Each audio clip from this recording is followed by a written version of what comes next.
Hi everybody, this is Jules Mitchell here from Big Happiness Experiment, and I wanted to hop on today because we are coming to the end of Children's Mental Health Week. And of course, this is something that is very close to my heart. I have, and my company has worked with children and the education system for many years now with our Happy Schools program, and also currently at the moment working with the military and working with military families and supporting children of personnel. So what I wanted to just sort of put into the mix today was just my thoughts and feelings around how we as adults and as parents and teachers and carers can actually really help our children with their mental and emotional health and resilience. And I think that word resilience, a lot of people hear it, we talk about it, but do we actually really help our children to build resiliency skills and have a real toolkit that they can just go to as and when they need to build up their resilience when they've been knocked down? So there's a few things I want to mention. I'll probably be on the live for about 10 minutes, not too long. If anyone knows me, you'll know that I can talk for quite a long time. So the first thing I want to talk about is your children's brain. Okay, so with your brain and your children's brain is moldable. Now, I have got my magic Play-Doh here. Can you see? It's like invisible Play-Doh, isn't it? And Play-Doh is extremely moldable.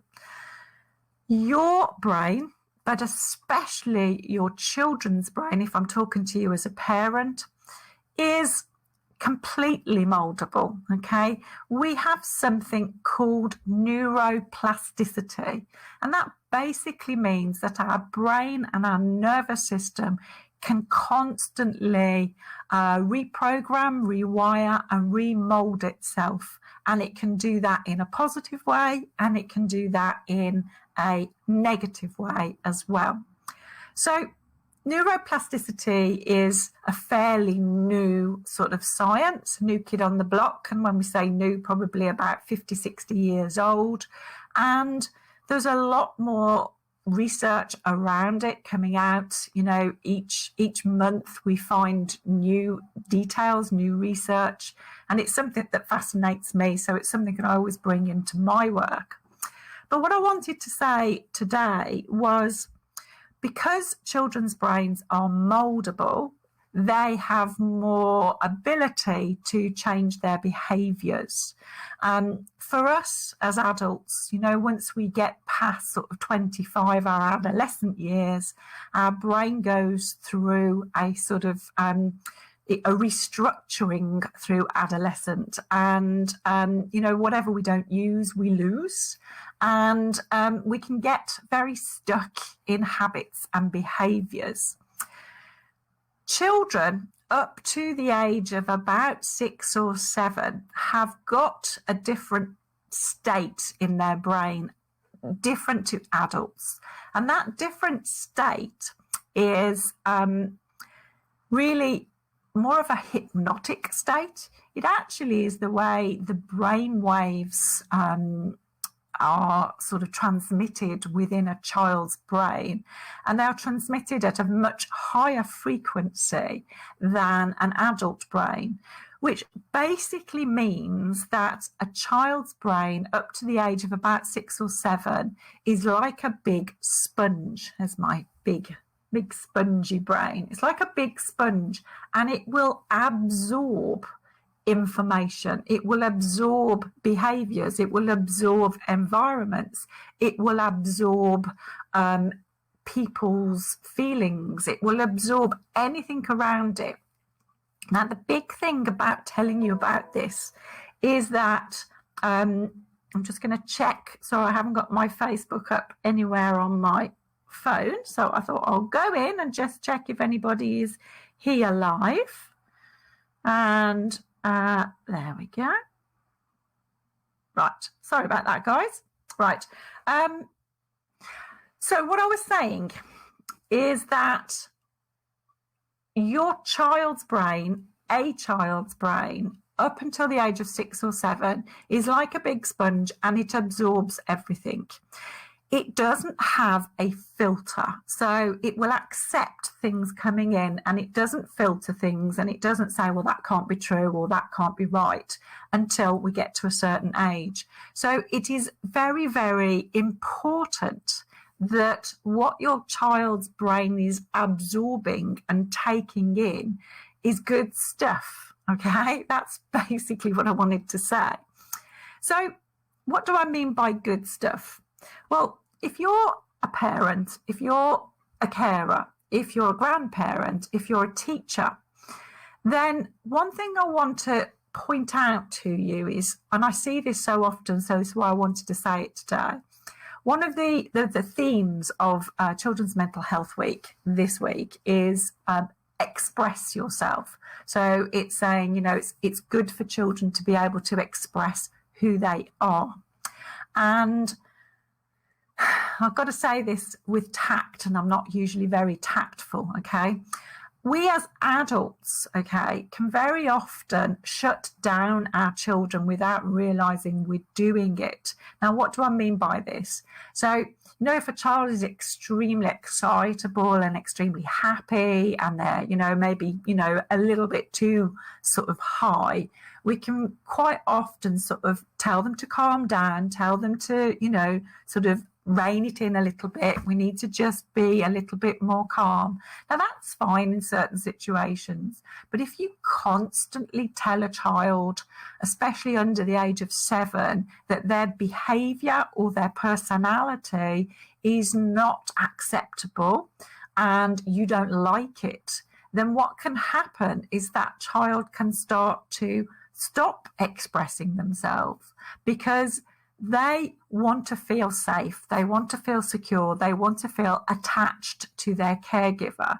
And if their caregiver doesn't like the way they behave, doesn't like the things they say, doesn't like their personality style, then that child will start to learn to behave differently, to act differently, to be quieter or be more loud, you know, whichever way an adult carer has said they don't like a particular style of personality, then that child will start to shut that down and start to act in a way that they feel that their parent carer will prefer, because at the end of the day, what they need is they need that connection, they need that safety, they need that security. So they will actually forego the need to be themselves. They will forego that need to be autonomous. And this is, you know, this is work in emotional intelligence. I think this is Gabor Mate talks about this in the 2 emotional needs. So that's sort of one thing I wanted to say. Now, the other thing I wanted to say with regards to you as an adult and how you can best help children to express themselves and to be themselves is to be yourself.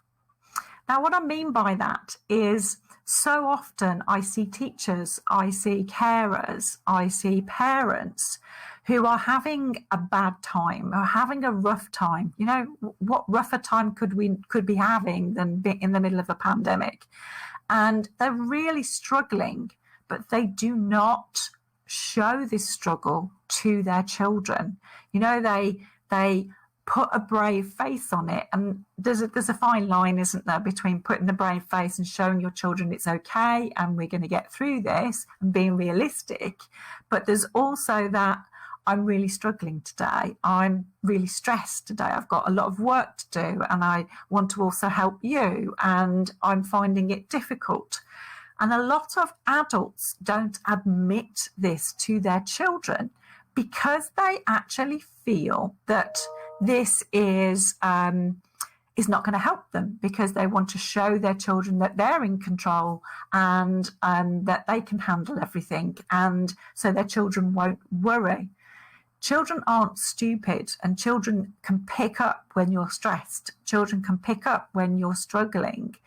The best thing you can possibly do for a child is to admit when you're struggling, when you're stressed, when you're overwhelmed, when you are sad, when you are angry, when you are frustrated, because these are all normal feelings. These are human feelings. We have them for a reason.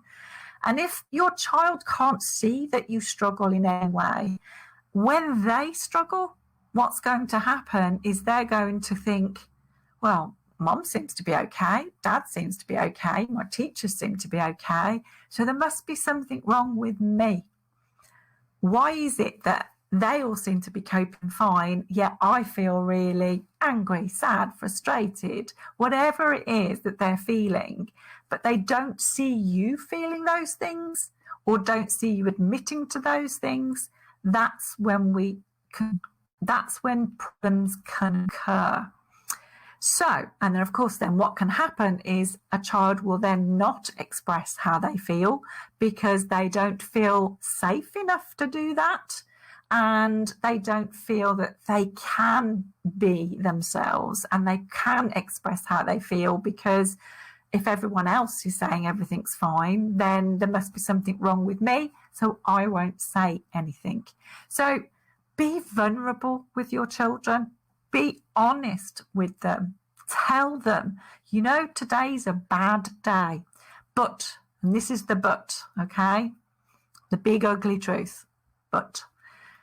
The but is, tell them you're struggling, but then show them what it is you do to help yourself when you are struggling.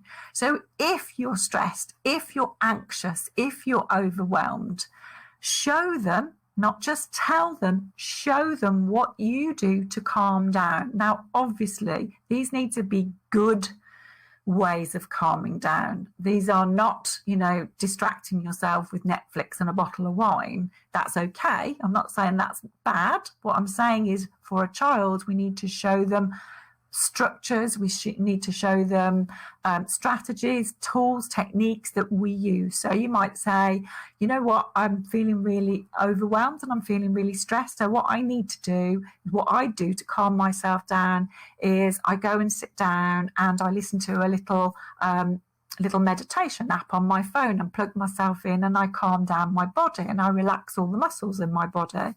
Or I go for a run, because exercise helps to sort of get all those chemicals out of my system. So this is what I'm trying to say. If you can actually share what you do to help you calm down and then talk it through with your children, they can come up with their own strategies. They can come up with their own things that they can do. And talking about strategies and how we model our own behavior, one really, really simple strategy that I could share with you right now that everybody could do to help calm down that stress response when the nervous system is on high alert, as I like to call it, is to literally just do this. I know it sounds a bit strange, okay? But put your arms around yourself. Give yourself a hug. Your brain doesn't know that the hug you're getting is not from anybody else. So a great thing in the pandemic, when we can't physically touch other people, okay, is give yourself a hug and stroke down to your elbows, okay? Now you can do that on your arms, you can do that on your hands, and you can do that on your face, obviously, if your hands are extremely clean. So that is a way of actually calming down the whole stress response. It actually really helps to stimulate this rest and digest part of your nervous system. It helps to really calm it down. And you could add some nice deep breathing to that. And you could also add some words, couldn't you? Say, I am feeling calmer. This is helping me to calm down. I can handle whatever is coming my way. I can do this. This is helping me feel calmer and more relaxed. When I'm calmer and more relaxed, I can handle what's coming. So this is just one little suggestion, one little way of you sharing with your child or the children that you look after how you calm yourself down. So be honest, be honest, express yourself in a way that then shows your children how you calm yourself down, and that will help them to know that it's okay to get overwhelmed, it's okay to get frightened, it's okay to get scared or frustrated or angry. There's no bad emotion, they're just a guidance system for our whole nervous system. And then I have one final thing to share with you, and that's, get something like this, a little pebble. I don't know if you can see it because of the green screen behind me, but it says calm. I've literally just written with a Sharpie pen, calm, on the pebble. And that's a pause pebble. So whenever you're having a moment, you could carry this around in your pocket. Whenever you're having a moment, just pop your hand in your pocket, pull out your pebble, hold it in your hand, just say the words, breathe, I am calm. I am calm. And just that space in between the problem, the situation, and then your behavior and your action, giving yourself some calm space in between the two. In Viktor Frankl's quote, it's the stimulus between, I've forgotten it now, but it's basically telling you that you need to put some space in between a stimulus and the response. So those are my little tools and techniques to help you, to help children during Mental Health Week and every single day of their lives. Help them to help themselves. Show them how you help yourself. Show them it's okay not to be okay, but this is what I do if I am not. And they will feel much more relaxed in knowing that the feelings that they're feeling are okay, and it's normal to feel these things, and there are things that they can do. If they feel them too often, there are things that they can do to calm themselves down.